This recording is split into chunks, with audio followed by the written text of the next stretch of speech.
Welcome to the Fate Spun channel, a place where every story will make you feel, wonder, and hold your breath.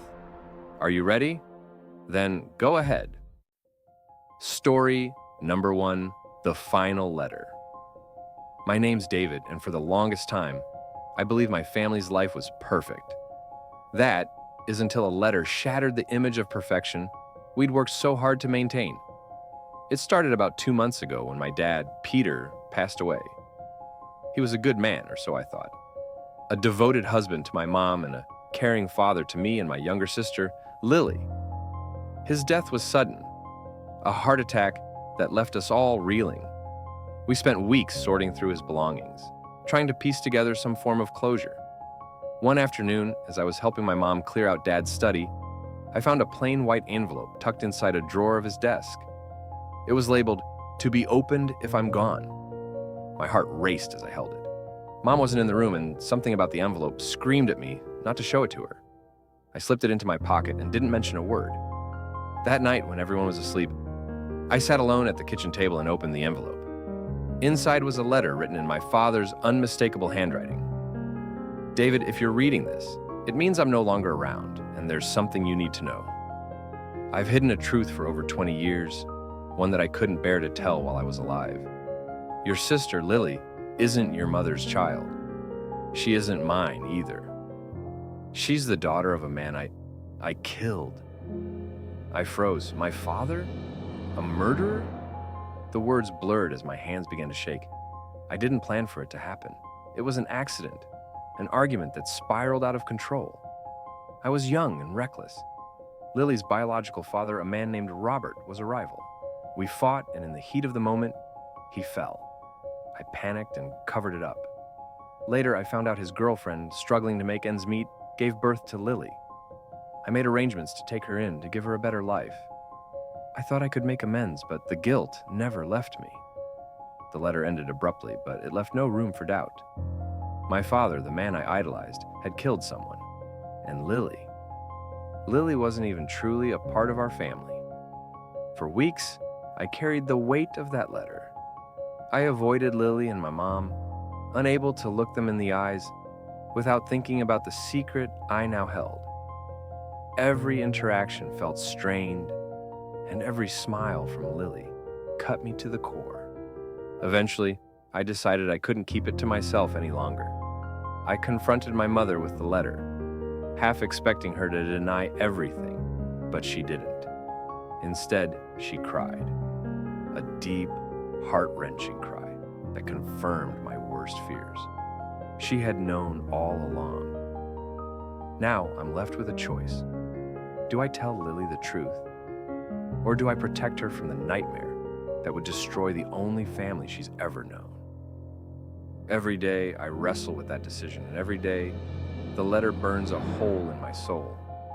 Some secrets are too dark to reveal, yet too heavy to keep. This one feels like it might break me. Story number 2, The Glitch in My Reality.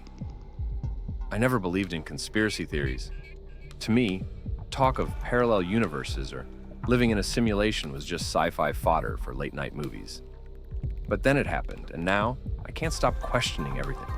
It started on an ordinary Monday morning. I was rushing to work, juggling my coffee and bagel while fumbling with my car keys. As I reached for the driver's side door, I froze.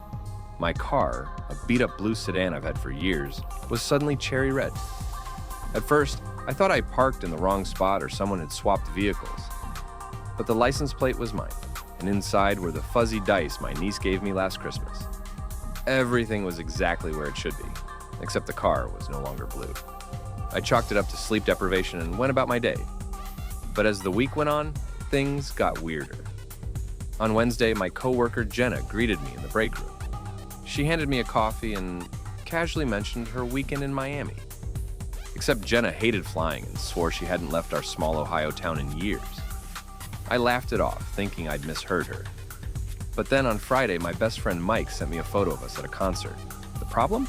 I'd never been to that concert. I stared at the image, a clear shot of me, front and center, with Mike's arm slung over my shoulder. The band was one I didn't even like. "Dude, that was such a sick night," Mike texted. "Can't believe you forgot." I didn't respond. The tipping point came 2 weeks later. I was at my favorite diner, ordering my usual scrambled eggs, bacon, and hash browns. When the waitress brought my plate, the eggs were poached. I started to correct her, but she interrupted. "Scrambled? You hate scrambled," she said with a laugh. "No, I always get scrambled," I replied. Her brow furrowed. "Honey, I've been serving you for 3 years. You've never ordered scrambled eggs?" I felt the room spin. That night, I started piecing together all the discrepancies. The red car, Jenna's trip to Miami, the concert photo, the scrambled eggs. All of it felt wrong. Like pieces of my life had been swapped out without my consent. Desperate for answers, I dove into forums about simulation theory and glitches in reality. I read about others who claimed their lives had inexplicably shifted, people who remembered entire relationships or events that no one else could verify. The stories mirrored my own in haunting detail. Then came the dream. In it, I was strapped to a chair in a dark, cavernous room. A man in a white lab coat stood over me, typing on a tablet. "We're experiencing some instability in your program," he said, his voice flat and clinical. "What program?" I asked, my voice trembling. "Your reality," he replied. I woke up drenched in sweat, the words echoing in my head. Now, every day feels like a balancing act between the life I know and the life that's unraveling. I keep waiting for the next glitch, the next shift that will confirm I'm not crazy, or maybe that I am. If this is a simulation, then someone somewhere is pulling the strings. And the scariest part? I don't know if I want to find out who or why. Story number 3. The Great Pool Noodle Incident. Ethan and I have been best friends since middle school, bonded over a shared love of comic books, bad puns, and a mutual inability to take anything seriously. We've had an ongoing prank war for years, each one more ridiculous than the last. Ethan once filled my locker with balloons on my birthday, and I retaliated by swapping his toothpaste with mayonnaise. But nothing could top what happened last summer. It all started when Ethan got a brand new car, a shiny black SUV he wouldn't stop talking about. "Treat her like royalty," he'd say every time I got in, swiping an imaginary speck of dust off the dashboard. I couldn't resist the temptation to mess with him. The idea hit me one lazy Saturday afternoon while I was browsing through a clearance aisle at the local store. That's when I saw it, a massive bundle of neon-colored pool noodles. "Perfect," I muttered, grabbing every single one. That night, under the cover of darkness, I crept into Ethan's driveway, armed with duct tape, scissors, and an unreasonable amount of enthusiasm. I spent the next 2 hours carefully covering every inch of his beloved SUV with pool noodles. The hood, the roof, the mirrors, even the door handles. By the time I finished, his car looked like a giant multicolored caterpillar. The next morning, I woke up to a text from Ethan.